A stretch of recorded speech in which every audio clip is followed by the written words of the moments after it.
नमस्कार दोस्तों, lesson sessions academy में आपका फिर से स्वागत है। आइए देखते हैं आज के टॉप 10 महत्वपूर्ण प्रश्न। लेकिन उससे पहले आज का अभ्यास प्रश्न, विश्व थैलेसीमिया दिवस कब मनाया गया? आपके ऑप्शंस हैं 6 मई, 7 मई, 8 मई या फिर 9 मई। दोस्तों, अगर आपने कल वाली करंट अफेयर की वीडियो देखी है तो आप इसका जवाब इजीली दे पाएंगे और आप इसका जवाब मुझे कमेंट बॉक्स में ज़रूर दें। आइए देखते हैं हमारा पहला प्रश्न, किसने हाल ही में न्यूयॉर्क इंटरनेशनल फिल्म फेस्टिवल में बेस्ट एक्टर का पुरस्कार जीता है? आपके ऑप्शंस हैं नवाजुद्दीन सिद्दीकी, अमिताभ बच्चन, मनोज बाजपेयी या फिर अनुपम खेर। इसका आंसर होगा दोस्तों अनुपम खेर। दोस्तों, अनुपम खेर की एक शॉर्ट फिल्म थी हैप्पी बर्थडे, उन्हीं के लिए इन्हें बेस्ट एक्टर का अवार्ड मिला है। आइए देखते हैं हमारा दूसरा प्रश्न, किस राज्य ने पत्रकारों के लिए मुफ्त टीकाकरण अभियान शुरू किया है? आपके ऑप्शंस हैं बिहार, महाराष्ट्र, दिल्ली या फिर पंजाब।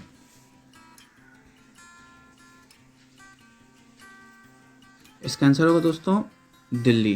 दोस्तों, दिल्ली राज्य ने हाल ही में सारे पत्रकारों के लिए मुफ्त टीकाकरण का अभियान शुरू किया है, तो इसे आप याद रखिएगा। आइए देखते हैं हमारा तीसरा प्रश्न, किस राज्य में सांप की एक नई प्रजाति जाइलोफिस डिपिकी को खोजा गया है? आपके ऑप्शंस हैं उत्तराखंड, राजस्थान, आंध्र प्रदेश या फिर तमिलनाडु।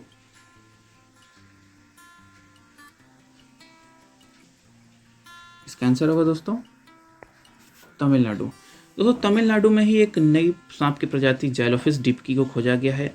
एक्चुअल में एक नया सांप खोजा गया था जिसे हर्पेटोलॉजिस्ट दीपक वीरप्पन द्वारा खोजा गया था और इन्हीं के नाम पर इस सांप का नाम रखा गया है।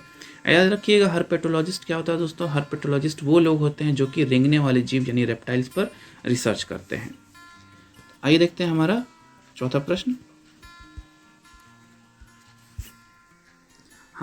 हाल ही में किस देश के रिसर्चर्स ने दुनिया की पहली गर्भवती मम्मी की खोज की, यानी कि प्रेग्नेंट मम्मी की?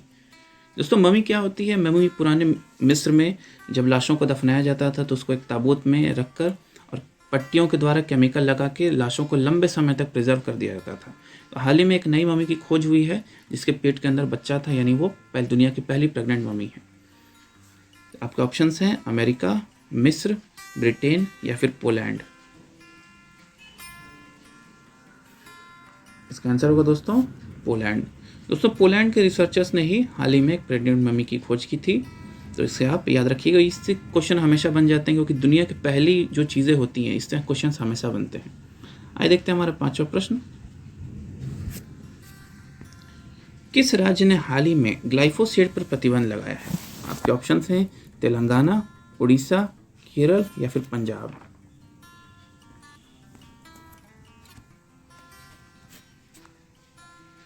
इसका आंसर होगा दोस्तों तेलंगाना। दोस्तों, ये ग्लाइफोसेट एक खरपतवार नाशी है जिसका उपयोग कपास के खेत में होता है। इससे न केवल मृदा प्रदूषण ज़्यादा हो रहा था बल्कि ये मानव स्वास्थ्य के लिए भी हानिकारक है। इससे किडनी जैसी रोग होने की बहुत सारी आशंका रहती है, इसीलिए इस पर हाल ही में प्रतिबंध लगा दिया गया है तेलंगाना सरकार द्वारा। आइए देखते हैं हमारा छठा प्रश्न, हाल ही में सत्यजीत रे की किताब अनदर डजन स्टोरीज को बंगाली भाषा से अंग्रेजी में किसके द्वारा अनुवादित किया गया है? आपके ऑप्शंस हैं इंद्राणी मजुमदार, मेघन मर्केल, एंजेलिन रिच या फिर इनमें से कोई नहीं।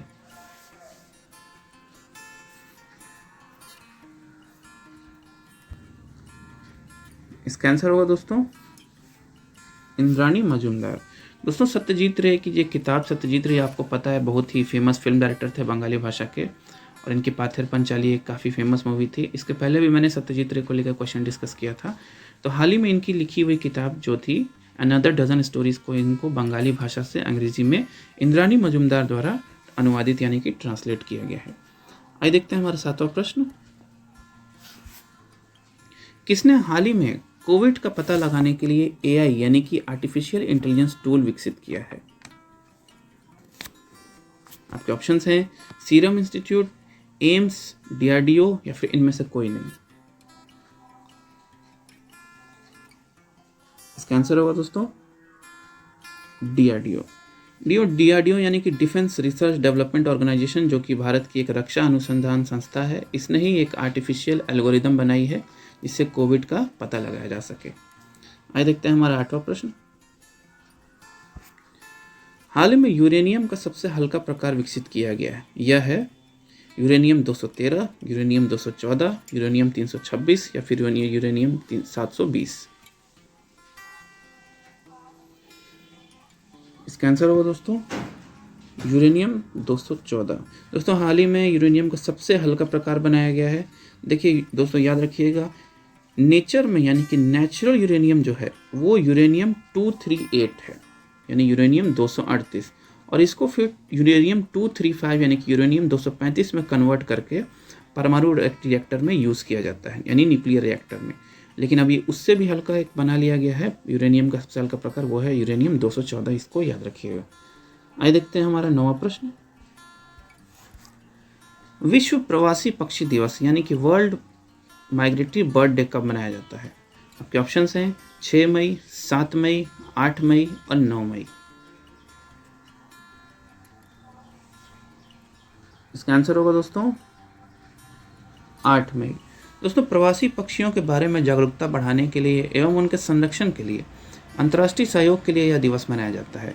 इस साल की थीम है सिंग, फ्लाई, सोर लाइक अ बर्ड।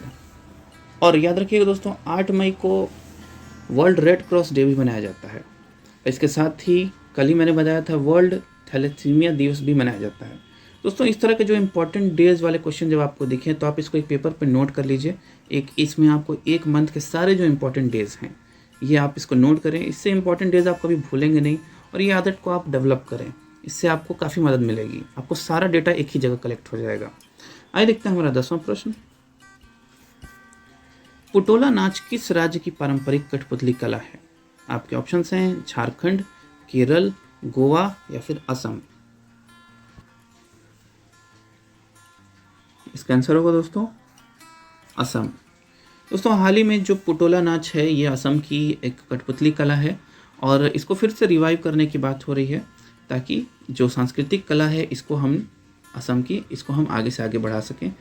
और असम को अगर आप मैप में देख पा रहे हैं तो असम की कैपिटल है दिसपुर।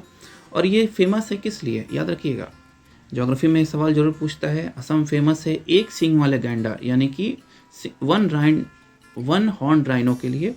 और ये कहाँ पाया जाता है? ये काजीरंगा नेशनल पार्क में पाया जाता है। तो इस तरह की चीज़ें हैं, आप इसको याद रखिएगा दोस्तों। जो भी मैं एक्स्ट्रा फैक्ट बताता हूँ इसको आप अपनी कॉपी पर नोट कर सकते हैं। इसे आप अपने दोस्तों के साथ भी शेयर कर सकते हैं ताकि वो भी आने वाले एग्जाम्स के लिए तैयारी कर सकें। आइए दोस्तों ये हमारे 10 क्वेश्चन खत्म होते हैं, लेकिन एक और वीडियो मैंने बनाई है national security guard defence studies जो हमारी सीरीज़ चल रही है उस पर आप इसको देख सकते हैं। इसका लिंक मैं डिस्क्रिप्शन में दे दूँगा। दोस्तों आपको ये आपका वीडियो कैसा लगा आप मुझे ज़रूर बताइए और कमेंट बॉक्स में बताइए। तो चलिए मिलते हैं फिर दोस्तों, धन्यवाद।